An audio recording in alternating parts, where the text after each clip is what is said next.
नमस्कार, Bharat express digital देख रहे हैं आप। मैं हूं आपके साथ बबीता रेखवाल। अमेरिका के राष्ट्रपति डोनाल्ड ट्रंप ने चीन पर टैरिफ का तीसरा बम फोड़ दिया है। व्हाइट हाउस ने जानकारी देते हुए बताया कि अब चीन पर 104% टैरिफ लगाया जाएगा। ये टैरिफ 9 अप्रैल यानी कि आज से लागू होगा। अमेरिका ने चीन की तरफ से लगाए गए 34% टैरिफ के बाद ये कदम उठाया है।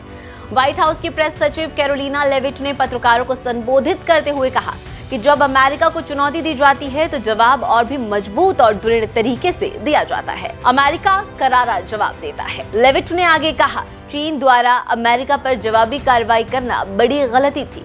अगर अमेरिका पर हमला है तो वो और भी ताकत से विरोधियों पर पलटवार करता है।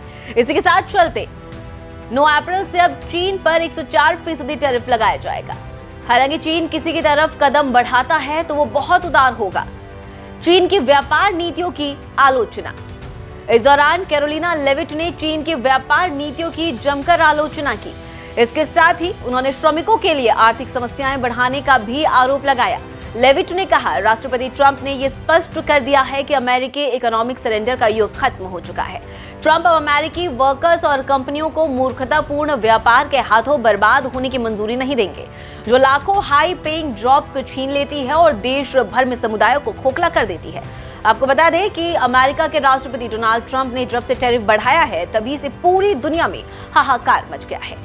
दोस्त हो या दुश्मन, सभी अमेरिकी राष्ट्रपति ट्रंप के टैरिफ के आगे बेबस दिखाई दे रहे हैं। इसी टैरिफ मामले को लेकर चीन, इजराइल समेत 50 देश ट्रंप से मिलना चाह रहे हैं। इस बात का दावा किसी और ने नहीं बल्कि ट्रंप सरकार ने खुद किया है। आपको बता दें कि अमेरिका के राष्ट्रपति डोनाल्ड ट्रंप द्वारा घोषित रेसिप्रोकल टैरिफ ने वैश्विक व्यापार प्रणाली को झकझोर दिया है।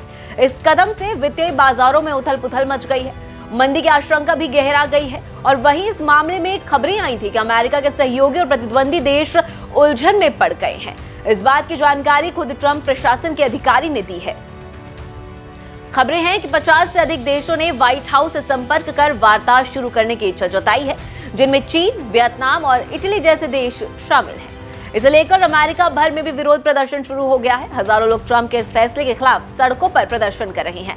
जी हाँ, खबरें हैं कि राष्ट्रपति डोनाल्ड ट्रंप के टैरिफ लगाने की घोषणा के बाद अब दुनिया के 50 से ज्यादा देशों ने अमेरिका से संपर्क किया है ताकि व्यापार को लेकर बातचीत शुरू की जा सके। इतना ही नहीं, इस मामले में ताइवान के राष्ट्रपति लाई चिंग-ते ने कहा कि वो बातचीत के लिए पूरी तरह से तैयार है और शून्य टैरिफ को आधार बनाकर व्यापार में आने वाली रुकावटों को दूर करेंगे।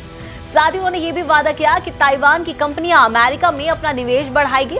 अमेरिका की राष्ट्रीय आर्थिक परिषद के निदेशक केविन हेसेट ने ट्रंप की टैरिफ नीति का बचाव किया और उसे सही ठहराया।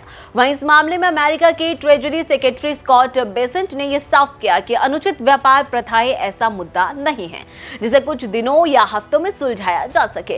उन्होंने कहा कि अमेरिका देखेगा कि दूसरे देश क्या पेशकश करते हैं और वो कितने विश्वसनीय हैं। उधर राष्ट्रपति ट्रंप ने फ्लोरिडा में गोल्फ खेलते हुए सोशल मीडिया पर लिखा, हम जीतेंगे, मजबूती से टिके रहो, ये आसान नहीं होगा। जहां ट्रंप की रिपब्लिकन पार्टी वर्षों से मुक्त व्यापार की पैरोकार रही है, वहीं अब कुछ सांसद इस कदम से चिंतित हैं। नेब्रास्का के रिपब्लिकन सांसद डॉन बेकर ने एक नया बिल लाने की घोषणा की है जिससे टैरिफ पर राष्ट्रपति की शक्तियों को सीमित किया जा सके। गौरतलब है कि पिछले हफ्ते ट्रंप की टैरिफ घोषणा ने दुनिया भर की अर्थव्यवस्थाओं को हिलाकर रख दिया। चीन ने भी जवाब में अपने टैरिफ लगा दिए जिससे ग्लोबल व्यापार युद्ध और आर्थिक मंदी की आशंका बढ़ गई है। अब निवेशकों और राजनेताओं को समझ नहीं आ रहा कि ट्रंप के टैरिफ लंबे समय तक रहेंगे या किसी नई व्यवस्था का हिस्सा है या फिर ये सिर्फ दूसरों की रियायतें लेने के लिए चाल है। फिलहाल खबरों में बस इतना ही। ऐसी और तमाम खबरों के लिए जुड़े रहिए भारत एक्सप्रेस डिजिटल के साथ। नमस्कार।